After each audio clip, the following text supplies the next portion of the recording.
So I'm Jill Solander. I'm Development and Communications Director at Shalom House. And Shalom House is a nonprofit in Portland. We're a mental health agency. We provide housing and services to adults living with mental illness. I'm here today at the Maine Jewish Museum to just give a little brief talk about what we do and who we serve, and also make a sort of connection with the Maine Jewish Museum. Many of you probably don't know, but the Maine Jewish Museum's curator, Nancy Davidson, is one of the founders of Shalom House. So I'd like to bring Nancy up and have her just give her story of how she came to be one of the founders and what it took to help get Shalom off the ground. Thank you very much, Jill. It's a pleasure to be here and an honor to be part of the 50th anniversary of the beginnings of Shalom House. Many years ago, over 50 years ago, Rabbi Sky approached me and he said, Nancy, there's going to be an ecumenical group of people who are starting a halfway house for people getting out of psychiatric hospitals. I thought it might be something you would be interested in, and I would like you to represent the Jewish community. And I acquiesced and I said, yes, I would be delighted. So we were starting at scratch, really at the bottom, where a group of us visited a halfway house in Vermont. It's in Vermont, yes. In Vermont, four of us, Berger Johnson, the minister at British Congregational Church, Stan Sawicki, who was the psychiatric social worker at Maine Medical Center, and Ken Childs, who was also a minister of that little church, I can't remember the name of it, on Forest Avenue. It's made out of stone and it's right near the Woodbridge. Is it Trinity? I think it's Trinity. It's on Coyle Street. Yes, and so the four of us got together and drove to Vermont, and we were supposed to stay overnight in the psychiatric hospital. And three of the men stayed in the men's division, and I stayed in the women's division. And we got all kinds of information, printed information, the research that they used to start their halfway house. And it was a very, very meaningful connection, and it helped all of us start to lay the groundwork for a halfway house in Portland, Maine. And then next month or so, I traveled to San Francisco. My husband had a meeting there at the same time, and there was a halfway house in San Francisco that I also visited. And that was also incredible. I had been there for quite a while. They were a little ahead of us here in Maine, but we caught up. And Jill will tell you more about that when I finish. Also, I have been involved in many organizations, but the organization to start the halfway house was really an extended family. We had Carmel Davy, Dr. Carmel Davy involved, Alan Elkins, who was chief of psychiatry at the Maine Medical Center, both Johnson, Berger's brother, who was an attorney, and his wife, the Quarters, Tor and Connie Quarter, and just many people who really devoted a lot of time to this effort. And one of the motivations, I believe, for the effort was that we all had people in our families that had mental health problems, and we found out that the best thing we could do for them is to give them unconditional love, but not try to fix them. And so creating a place like Shalom House was an answer for most of us. I guess that's most of what I contributed. I was told by Miss Cylinder that it's possible that I'm the only one around that was on that initial board. I won't extend to you what that really means, but I again want to say how happy we are to honor the 50th anniversary of Shalom House and give you back to Jill. Thank you very much. Thank you, Nancy. So as Nancy told you, it was a labor of love to create this halfway house. And so our first house at Shalom House was 90 High Street. So if you live in Portland, you know that big house. And it was the first halfway house in Maine. And from there, we realized, or those that were there, they realized that this was a really great sort of home-like environment. There were house families that came in and would cook the meals and just let people try and re-enter society, re-enter the community after spending some people decades up in the state mental hospital. So as time went on, Shalom House realized that this was a great need in our area. So Shalom House was approached in sort of the late 70s, early 80s to create another home. And that would be I think our Clark Street residence. And what happened was nothing was ready down here. So they began the process of moving a few people out, I think 6 people, to a small house on the property of Riverview, and which was AMHI, Augusta Mental Institution at that time. And so we had staff going from Portland all the way up to Augusta to live with the residents and get them prepared. Once the building was ready down here, they all moved here. So let me go back a little bit and say that, we joke a lot because Shalom House has a, shalom, the word shalom, meaning peace and everything. So I get asked all the time, well, isn't that a Jewish retirement home? No. Do you only have one house? No, we actually have 27 houses. So, and people are usually blown away by that.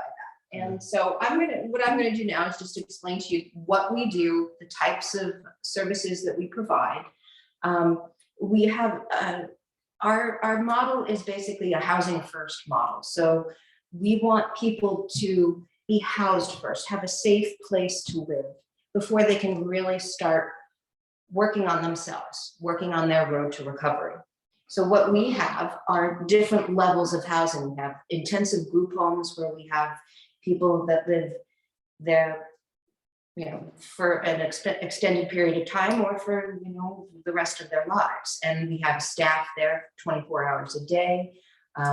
It's a communal setting. They have their own rooms, but they are getting treatment as they're trying to recover. Then we have step downs. We have supported housing where instead of just a room and a house atmosphere, it's more of an apartment, but we still have 24-hour staff. Then we move down to some of our just supported apartments where we have some of our own services and programs come into a house that has their own apartment. It's more, they take care of their own meals and things like that. And then we have not group homes, but we have rooming houses. And they're scattered all over Portland. People don't realize, we like to call ourselves the quiet company, because people don't realize that in their backyard it may be a group home. We have many of our houses are situated in Portland, but we have houses in York County. So we have 2 houses in Saco, we have 2 houses in Biddeford. We have 2 houses in Westbrook, 1 in South Portland. And the interesting thing about our house in South Portland, our Wilson Street residence, it is for people who are also medically compromised.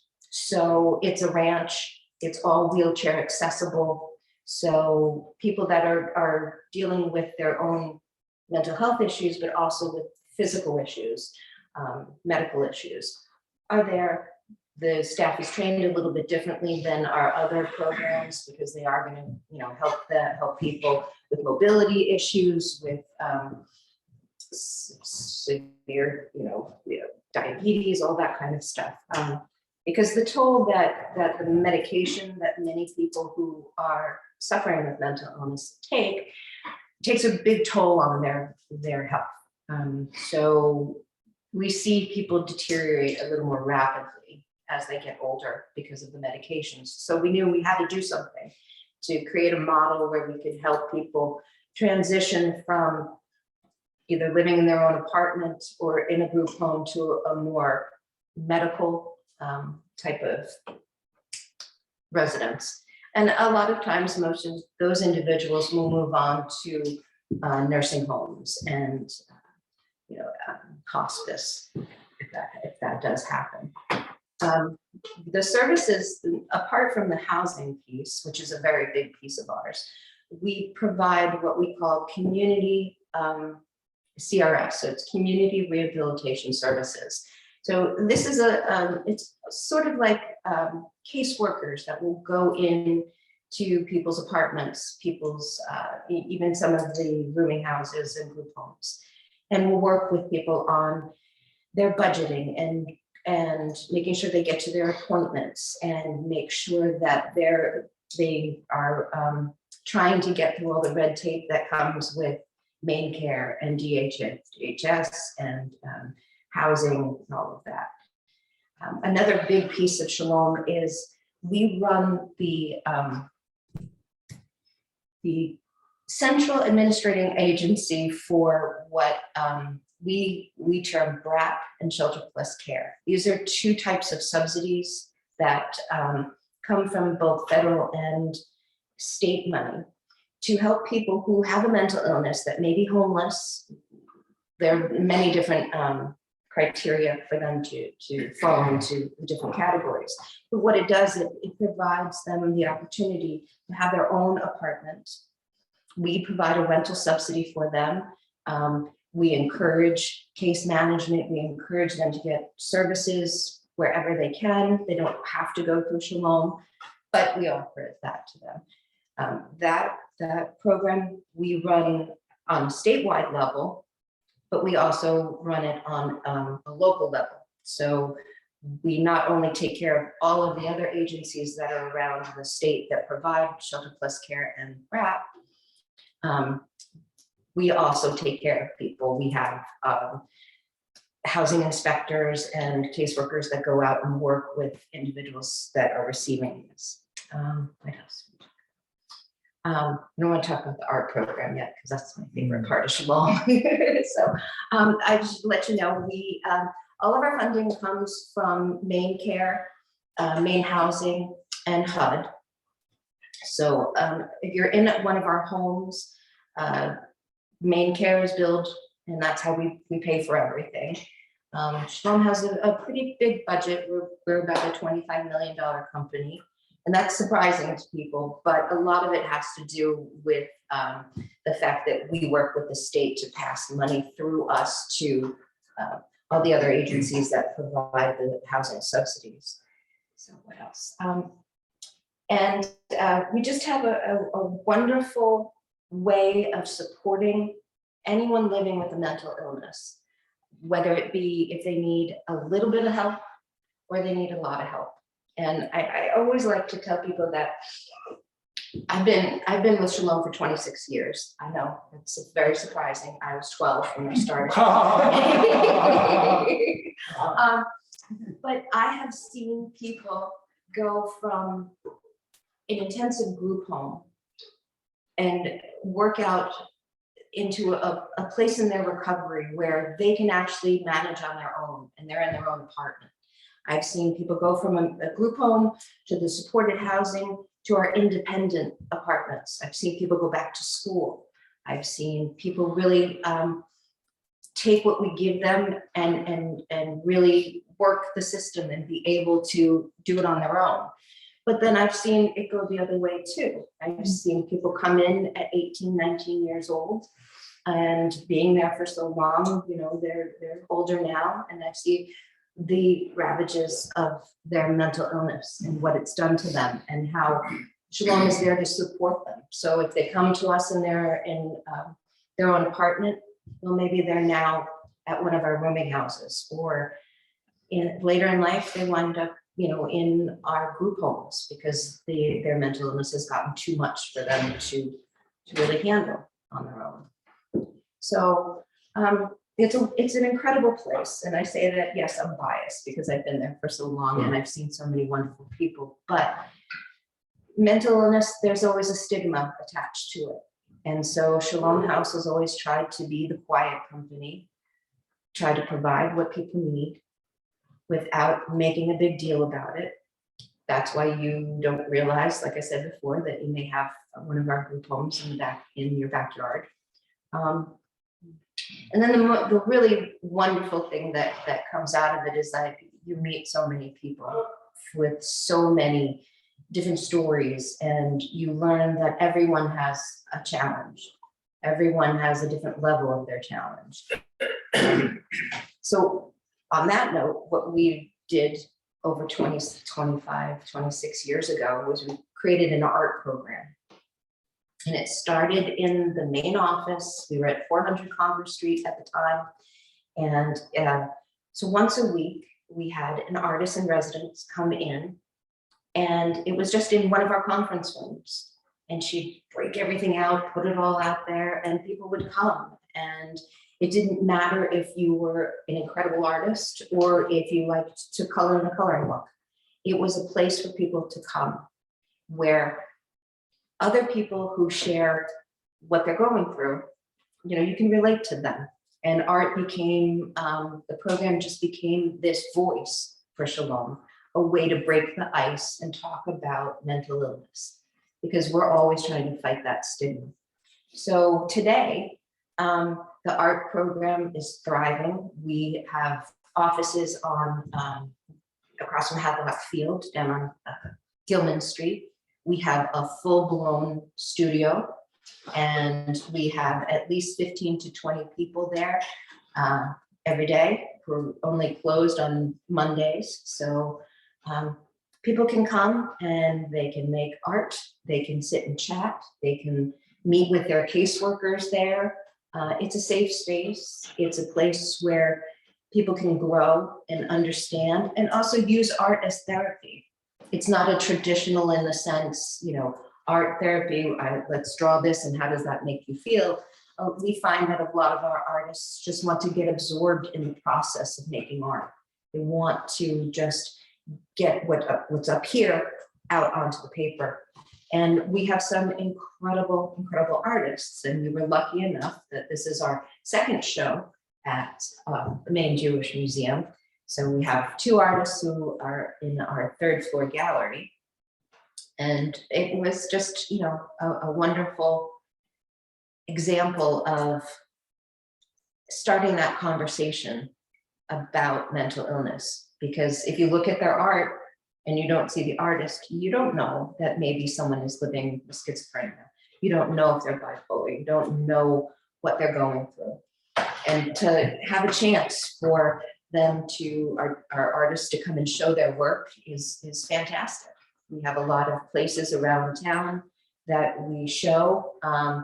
There are restaurants that we work with that will take our art and sell it. And we use their art with their permission, of course, as our all of our graphic design and all of our publications, because it's the connection that we can make between the community and our people that are at Shalom. So, you have a question? I was just saying, as the curator at the Maine Jewish Museum, I, of course, was very honored that these two artists would exhibit here. But we are a museum, but after many years of, well, not that many, maybe 2 or 3 years here, people wanted to buy what we have on exhibit here. Mm-hmm. So the board and I decided maybe we should sell the work and help defray expenses, etc., and support the artists, etc. So I'm really proud to say that we have already sold 13 pieces. Wow. From the two artists that are exhibiting here up on the 3rd floor. And I've had some very accomplished artists come in here and rave about the quality of the two artists that are exhibiting there. And one particular person whose name I will not mention, it tends to be somewhat critical of, she's a friend and I listen to her and sometimes acknowledge what she says and sometimes I don't agree with her. But she really was so impressed with the two artists up there. And one of them who does watercolors is self-taught, and the other one went to Maine College of Art. I think it was maybe Chicago School of Art and Maine School of Art. Okay. Yeah. So I just wanted to add that. And the other thing I didn't mention before when I was speaking, that I think is part of the whole picture of Shalom House. I was witness to Berger Johnson when he suggested to Rabbi Harry Sky that they call the house Shalom House, and shalom meaning peace or coming and going. And of course, the rabbi was delighted that they wanted to call it Shalom House, and that those who know Harry know that he was very delighted. And but over the years, people have thought it might have been the rabbi that suggested that as the name of Shalom House. So I want to go on record as being there and telling you that Shalom House, the name was suggested by Berger Johnson, the minister at Whitford's Congregational Church. Thank you. Yeah, there's a lot that is so funny. Like I said before, they think we're a Jewish retirement home, and for a long time, I was the only Jewish person that worked there. We have a lot more now. It's great. You know, Maine's diversity. So, yeah, we have a website, and our art's on there, and there's more information about the services that we provide. We're always looking for staff, and it's our staff are incredible. I just want to say a shout out to them. The pandemic was very tough on us. You have to think about that. You know, we have people living in group homes, and that have to be manned or staffed 24 hours a day. So we have some resilient staff who have stayed through the pandemic and have made just the lives of our clients incredible, you know. Are you doing any hiring?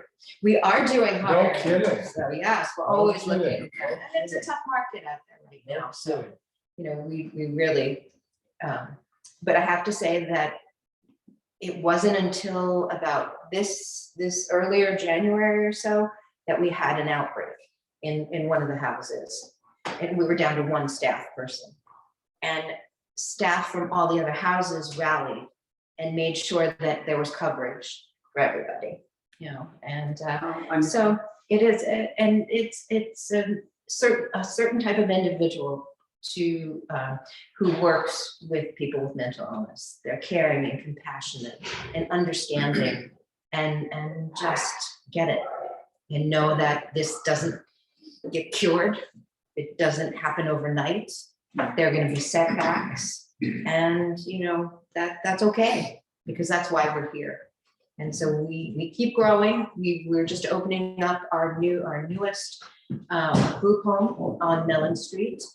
We're still waiting for the city to give us our certificate of occupancy, but that's going to be one of our biggest group homes. It's going to be a 12-bed group home. Most of our group homes are 6 or 9 people, because that's a good sort of manageable size. But this is a larger one. It's for younger adults. They're over 18, but we're seeing more and more younger people who are not aware of their mental. They know they have a mental illness, but they're not aware of how they can live with it and work with it. So it's a little bit harder population, but Shalom's there, and we have a group home right now on Gilman Street. That's for 6 individuals that are younger, and they're thriving. And so we went to the state and said, look, this is an unmet need for this age group. So let us open up a bigger group home and help more people. So that'll be open soon. We're hoping mid-April, a big open house and everything. So that's been, That said, what's your do ages run the gamut? we go from 18 years old to up to 70, 80. Yeah, we have some people that are older. Unfortunately, individuals with schizophrenia tend to have a shorter lifespan due to the medications that they're on and just the ravages that puts their bodies through. So it's an interesting, you asked that. I've seen in the last couple of years, some of our long-term clients who have passed away. It's hard for us because they've been with us for so long. And Is there ever a mix, young house with? yeah, we do. It all really depends upon your level of functioning and your level of how you can handle your mental illness. So we have people that are younger living in apartments. Usually apartments are single apartments.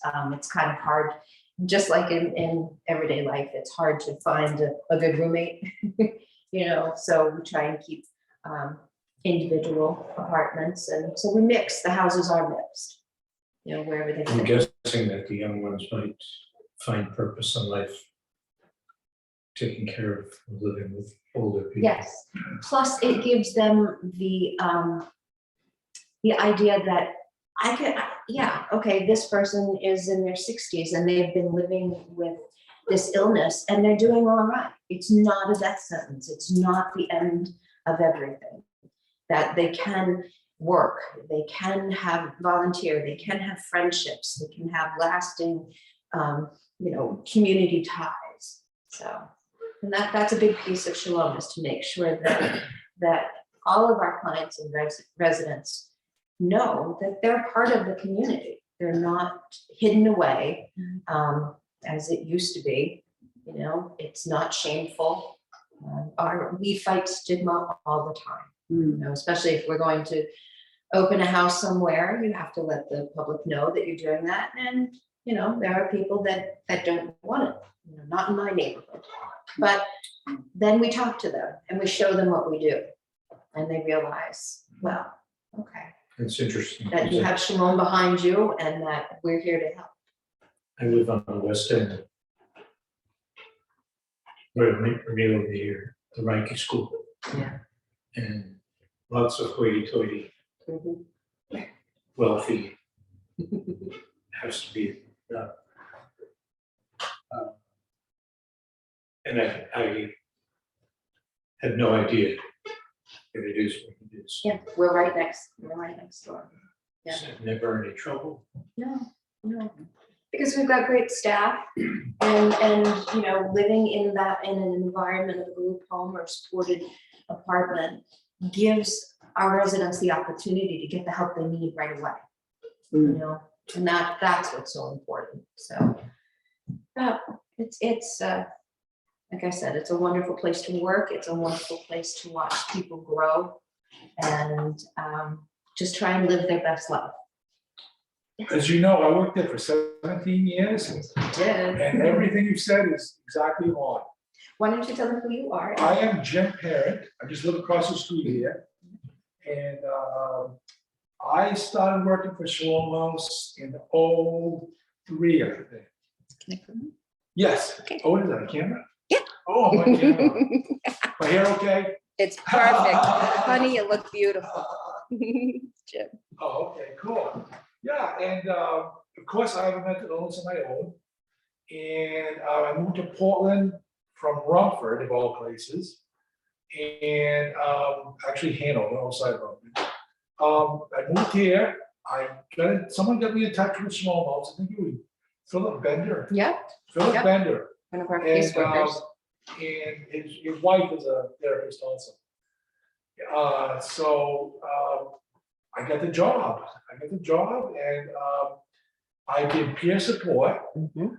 and that was awesome. Yeah. I really like doing peer support with people. You see people happy, Mhm. doing this stuff. And I also did what we call consumer ed, which I'm still doing, by the way. That's wonderful. Thank you. Yes, I'm still doing that. We're working all around the state now. And that's pretty cool. That's where I go in and me and someone else will just talk about our story, our mental health story. I do it kind of chronologically, how I was before, how I was during my psychosis, which is what I had, and then how I'm doing today. Mhm. And I like to say I'm doing very well today because I find work very satisfying. Exactly. And that's what made me happy. And so I'll have to come down to Shalom House and fill out an application. Yes, you should. Yeah, definitely. Yeah. And I want to tell you, Jim was part of the peer support program that we had at Shalom House and our consumer educators. We had those for many, many years. Unfortunately, we lost funding for those programs. We raised funds for that for many years to try and keep the program going, but then it just got to the point where we couldn't do it anymore. It's a sad loss for us. It was such an incredible program, It both was. of them. was. We're always looking for ways we can bring it back. Yeah. Because that whole idea of someone who is going through what you're going through, Yeah, you know, exactly. to just sit and talk with them, show them the bus routes and how do I take the bus and where do I go when I have to go to Social Security and how do I manage with DHHS and all that. To have someone that's has been through it and not someone that's telling you as a therapist or a caseworker, well, this is what you should do. Yeah, You know, it's a different feeling. hence the name peer. Peer. I always like that. We're just on the same level. Same level. Yeah, Yeah. you know a little bit more about what to do, but same thing. Yeah, because you've been through it. You've been through it, and Exactly. that personal experience really Yeah. helps. It's true. It really is true. Like an alcoholic, I'm not an alcoholic, but I don't know what an alcoholic goes through, Right. you know? And, Mhm. okay. But yeah. Yeah. But So, you say know, your peers. Yeah. is my point, yeah. and navigating just the whole system Yeah. is frightening. Yeah. Is a question. I don't know if you've already talked about this, I apologize, Mike, but did you talk about the art program? Okay, so I'll ask you. Do you have any questions or? Well, I have a friend who lives at one of your facilities. And he upgraded from a place where his meds were given to him every day to someplace where he's got a more independent situation. And he was shy about approaching, but he's a very good, he sketches a lot. So I said, you really should get into the art program. So I want to approach you. Oh, privately definitely. and get his Definitely. contact information. And the wonderful thing about the art program is that it's free. You don't have to be a Shalom House client or resident to be part of it. You just have to have a mental illness. Hopefully you have a caseworker, because that when things come up, it's nice for our art instructor, who's not a therapist, and not a clinician, to be able to talk to someone and say, look, you know, John had a hard day today and he's, you know, let's try and work on some things with him. So it's just through the pandemic, we were able to open the art program. And we had very strict guidelines of what you could do and you know, temperature and everything for everybody every time they came in. But it was a lifeline for people because they were so isolated because of the pandemic. So it's thrived through the pandemic, and you know, everyone's just happy that they've got a place to go. You know, even if you want to just come and color. We do crafts, we do everything, but then we teach, you know, different, you go ahead. So I have a follow-up question about the art. I guess Nancy must have decided on which two artists you picked. No, Ah, How did that happen? Did you talk about that? no, I didn't Oh. talk about that. We knew that it was we only wanted to highlight two people. Usually we do everybody a full thing, but because it was our 50th, we really wanted to showcase the talent that we have in there. Now, it doesn't mean we only have two incredibly talented artists. We have many, but these two individuals, some of them missed out on some of the shows that we could have done during, that we couldn't do during the pandemic. And we just wanted to show people, a part of it is shock factor, look at the incredible work that the people are doing. Did you know that they have this diagnosis or that? Not that we broadcast that unless they say it's okay to, but just that it's not what people used to think of, art class for people with mental illness, basket weaving, making lanyards and things like that. I mean, we're a true studio. They work in any medium they want. We supply all of them with their tools, their canvases, their paint, and all of that. So I have a follow-up question. Jack Sullivan, it looks like some of the paper that he did the watercolors on is handmade paper. Mhm. So did he make the paper too? no, but we do that. Yeah. We make paper. No, it's just a donation we got that was interesting paper, and he wanted to use that. And And are you selling any of his other work that isn't framed? Because a lot of it has been purchased with the frames. so- we have tons of stuff online. We have a gallery online that we do, and on our website, there's a way to contact the art instructor who can help. People can come to our office, and also we use our main office down on Gilman Street as our own gallery. Nancy can attest to that. She's been, and Jim can attest to it, Oh, there's good stuff there. and it's all on our It's walls good stuff. and in our offices. So you're hard pressed to find art that's not made by Shalom artists within Shalom House. So Is Tenny still there? yes, she It's is. still Tenny, okay, I Yeah. know it's good. Tenny Swift. I know it's She's our good. art. She's our record. Yeah, She she really is. is. She has a way with our artists. It's so low barrier that, she just makes people feel comfortable. And we also do this wonderful thing where if someone has an agoraphobia or is afraid of the crowds, and she does one-on-one art with them. Bring them in a couple of times, 2 or 3 different classes, and slowly gets them used to the big studio and working with other people. And anyone she's done that with has now been a full-blown art participant, comes to all of they've made friends, and it's a wonderful program. Wonderful. Yeah. So, yes. Yeah, I'm just curious, you mentioned the new facility on Mellon Street? Mhm. It would be the old Serenity House. Yes, it is the old Wonderful. Serenity What a House. great place. Yeah, So it's a that's amazing. beautiful place. Yeah. Beautiful. Right. Yeah. We've had a good time enjoying fixing that back up. And it has a carriage house in the back, which will be independent apartments that will have may have a service component to it. So, we're slowly, we just keep trying to expand and find places for people to live. Doing God's work. Yeah, we're trying. We're trying. One person at a time. Yeah. And it's just wonderful to think of all the energy we spent on this one house. And now that there are 28, it's just a very big success story. And she's been there half the time. I mean, she said she started when she was 13. And Yeah. My bat's next to you.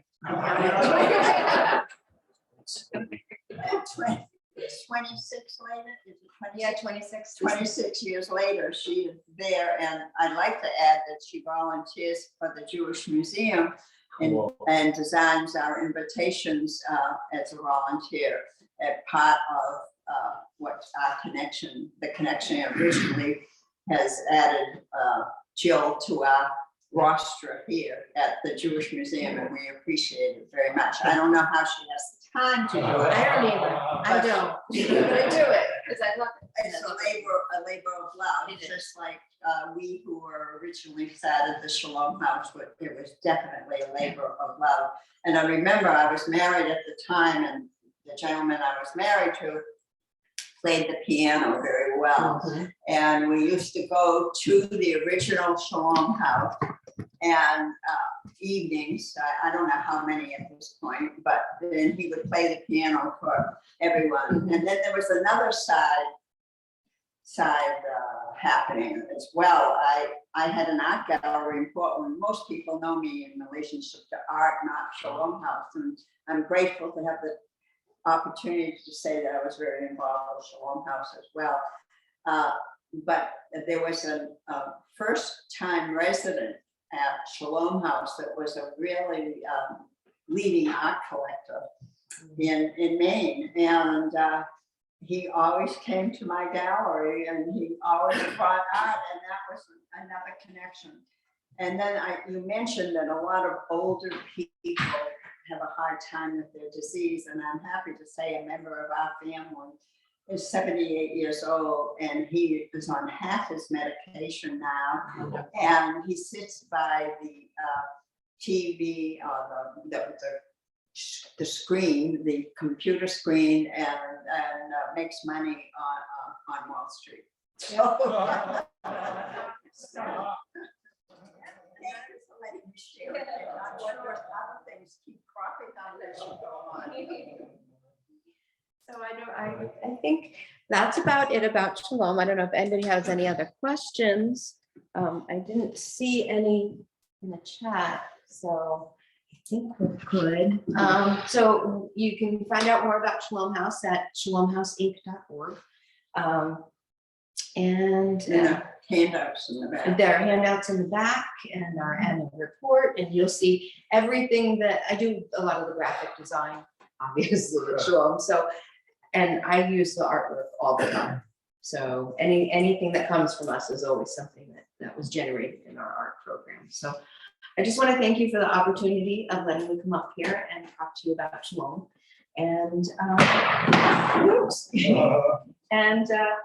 yeah, if you have questions or anything, I have my cards, and people can call me, or if they want to come and see the art or the art room and all that. Yeah. I'll be in tune too. All right, Jeff. Wonderful. Okay, thank you very much, everyone. Thank you. Thanks, good to see you.